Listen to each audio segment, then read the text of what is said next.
കേരളത്തിലെ ഇടുക്കി ജില്ലയിലെ മൂന്നാർ ഉടുമ്പൽപേട്ട റോഡിൽ മൂന്നാറിൽ നിന്ന് 42 കിലോമീറ്റർ വടക്ക് മാറി സ്ഥിതി ചെയ്യുന്ന ഒരു സ്ഥലമാണ് മറയൂർ.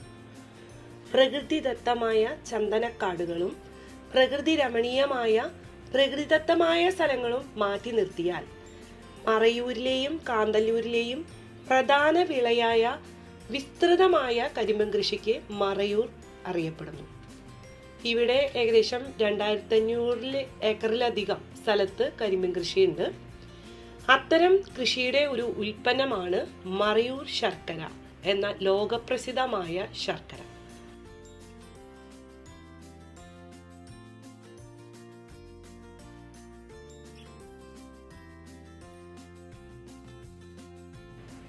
പശ്ചിമഘട്ടത്തിലെ വനങ്ങൾക്കിടയിൽ സ്ഥിതി ചെയ്യുന്ന മറയൂരിന്റെ പ്രത്യേക ഭൂമിശാസ്ത്രപരമായ സ്ഥാനം കരിമ്പിന് ഒരു പ്രത്യേക ഭൂമിശാസ്ത്രപരമായ ഐഡന്റിറ്റി തന്നെ നൽകുന്നു. ഫാമിൽ തന്നെ ജാഗറി ഉണ്ടാക്കുന്നതിൽ പ്രദേശവാസികളുടെ പുരാതന വൈദഗ്ധ്യം ഇതിനെ ഒരു തനതായ ഉൽപ്പന്നമാക്കി മാറ്റുന്നു.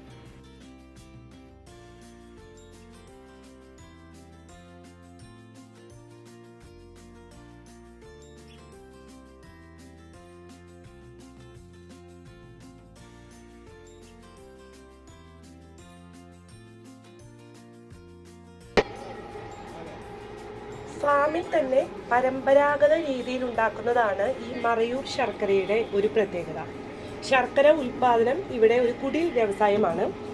ആദ്യം തന്നെ കരിമ്പിൻ നീര്, അത് ഏകദേശം ഒരു 600 ലിറ്റർ കരിമ്പിൻ ജ്യൂസാണ് തിളപ്പിച്ച് വറ്റിച്ച് 100 ലിറ്റർ ആക്കി മാറ്റുന്നത്.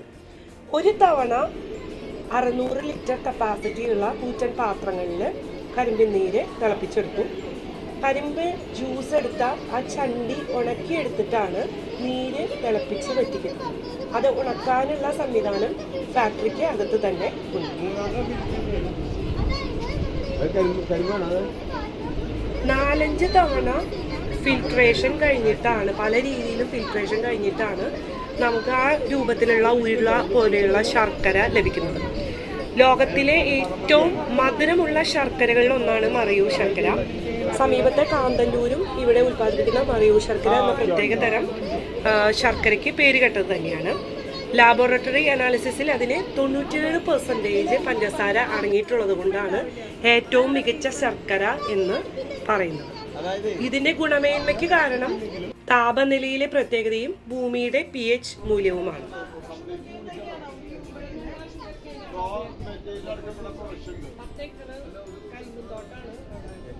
ശർക്കര ഉണ്ടാക്കുമ്പോൾ ഉണ്ടാകുന്ന ബൈ പ്രോഡക്ട്സ്, അതായത് ഉപോൽപ്പന്നങ്ങളെല്ലാം ഇവിടെ തന്നെ ഉപയോഗിച്ചുകൊണ്ടിരിക്കുന്നു. അതായത് കത്തിക്കാൻ വേണ്ടി കരിമ്പിൻ ചണ്ടി, അതേപോലെ അത് അവസാനം വരുന്ന ആ വേസ്റ്റൊക്കെ കരിമ്പ് ഉണ്ടാക്കുന്ന കരിമ്പിന്റെ ചെടികൾക്ക് വളമായിട്ട് ഉപയോഗിക്കുകയാണ് ചെയ്യുന്നത്. അപ്പൊ കരിമ്പ് ഉൽപ്പാദിപ്പിക്കുന്നത് തൊട്ട് ശർക്കര ഉണ്ടാക്കുന്നത് വരെ ഇവിടെ തന്നെ ഒരു പ്രോസസ്സ് അങ്ങനെ നടക്കുകയാണ്. അപ്പൊ അതുകൊണ്ട് വേസ്റ്റ് ആയിട്ടൊന്നും, അതായത് പ്രകൃതിക്ക് ഉപദ്രവം ഉണ്ടാക്കുന്ന വേസ്റ്റ് ആയിട്ടുള്ള പ്രോഡക്ട്സ് ഒന്നും പുറത്തേക്ക് പോകുന്നില്ല എന്നതാണ് ഇവിടുത്തെ ഒരു പ്രത്യേകത.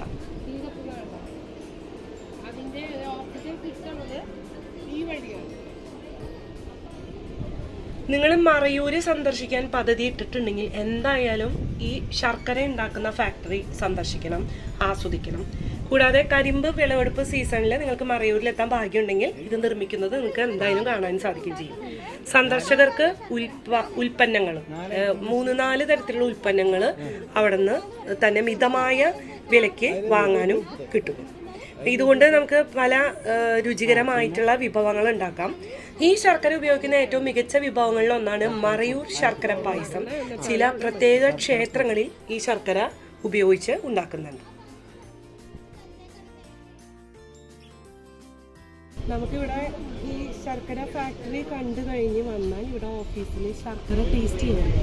അപ്പൊ നമുക്ക് ഇവിടെ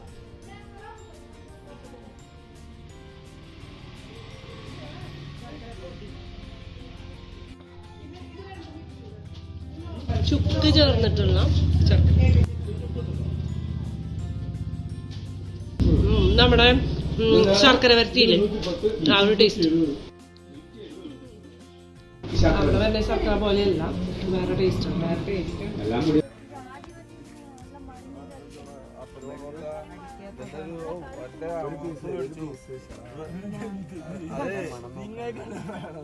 അല്ലല്ല ഈ കൂർക്ക വ്യത്യാസം ഉണ്ട് കേട്ടാ. കാന്തല്ലൂരെത്തിയാൽ അവിടുത്തെ ബെറി ഫാമുകൾ തീർച്ചയായും സന്ദർശിക്കണം.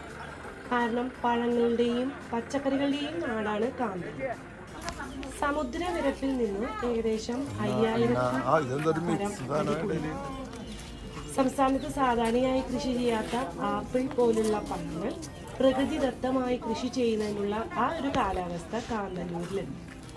ആപ്പിളിൻ്റെ ഒപ്പം തന്നെ പേരയ്ക്ക, നെല്ലിക്ക, ഓറഞ്ച്, പീച്ച്, പാഷൻ ഫ്രൂട്ട്, എല്ലാ ടൈപ്പ് ബെറീസും, സ്ട്രോബെറി, ബ്ലാക്ക്ബെറി തുടങ്ങിയവയൊക്കെ ഇവിടെ കൃഷി ചെയ്യുന്നുണ്ട്. കോളിഫ്ലവർ, ക്യാബേജ്, ക്യാരറ്റ്, ബീൻസ്, ഉരുളക്കിഴങ്ങ്, വെളുത്തുള്ളി തുടങ്ങിയ പച്ചക്കറികളും സുഗന്ധ വ്യഞ്ജനങ്ങളും ഇവിടെ ധാരാളമായി വളരുന്നു.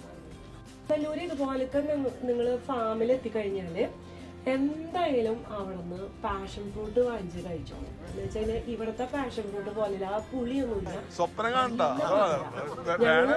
അവിടുത്തെ ഉണ്ടായിരുന്ന അവിടെ പറിച്ചു വെച്ചിട്ടുണ്ടായിരുന്ന എല്ലാം ഞങ്ങൾ വാങ്ങിച്ചു കഴിച്ചു.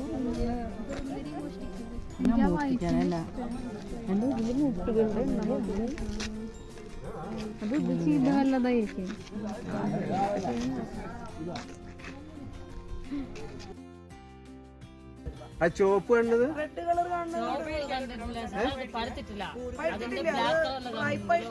ആ ചോപ്പ് അത് പഴുക്കുമ്പോ ബ്ലാക്ക് ആവും. അത് ശരി. ഓ അത് ശരി. ഓ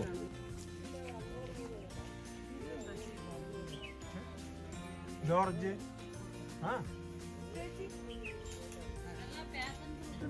ഇത് ഉണ്ടായി വരുന്നതാണ്.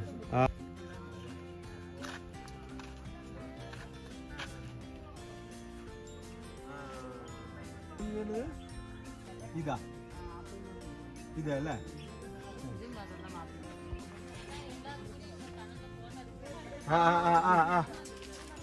ഫോട്ടോ എടുക്കണെങ്കിലേ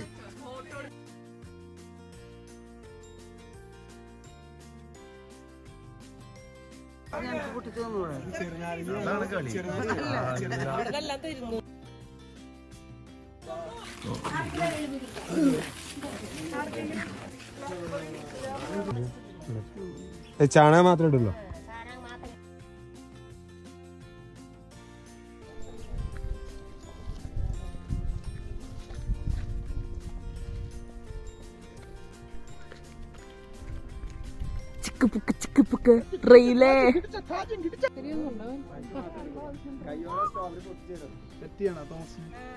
ഇവിടത്തെ സ്ട്രോബെറി ഫാമാണ്.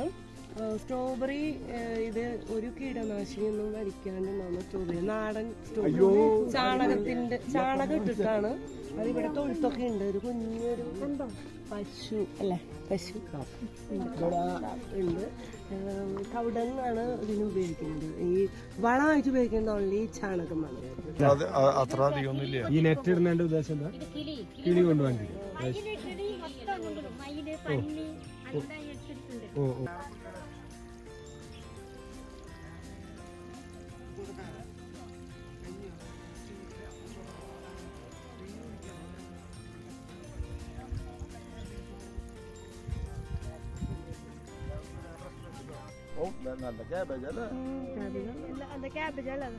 ക്യാരറ്റ് ഒക്കെ കഴിഞ്ഞ ചേച്ചി? എത്ര ഉള്ളൂ? ആ ഇതിലുണ്ടല്ലേ? അതിന്റെ ഉള്ളിൽ ഇനിയും ഉണ്ടോ?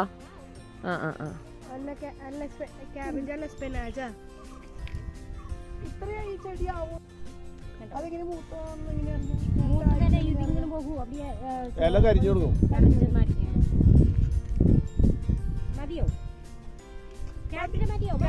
ഇത് വരാതിരിക്കാം, വീട് വരാതിരിക്കാം. വീട് ബ്ലാക്ക് കളറിലാണ്. ഇടയില് വേറെ പുല്ലുകൾ വീട് വന്ന് ഒരുമിച്ച് വരാതിരിക്കാം. അത് വന്നാ വെട്ടി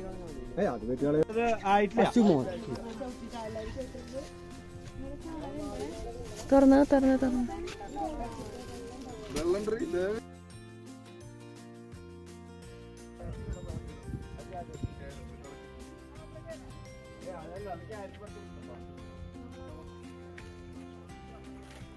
ഓ നല്ല ക്യാബേജ് അല്ലേ? ക്യാരറ്റ് ഒക്കെ കഴിഞ്ഞ ചേച്ചി? എത്ര ഉള്ളൂ? ഇതിലുണ്ടല്ലോ.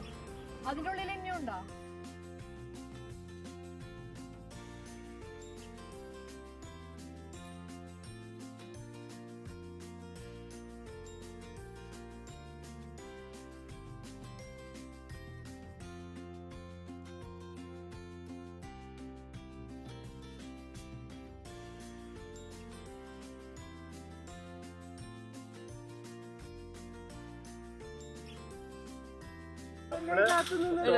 നിങ്ങൾ പോകും സ്ഥലം എവിടെയാണെന്ന് കണ്ട് പറയുന്നു. വാട്ടർഫോൾസ് എവിടെയാണ്? ഫാം കഴിഞ്ഞ് മല കഴിഞ്ഞ് വാട്ടർഫോൾസ്, ഫാം കഴിഞ്ഞ് മല കഴിഞ്ഞ് വാട്ടർഫോൾസ്. എല്ലാരും ഏറ്റു പറയൂ, ഞാനാണ് മാപ്പ്, ഞാനാണ് മാപ്പ്, ഞാനാണ് മാപ്പ്.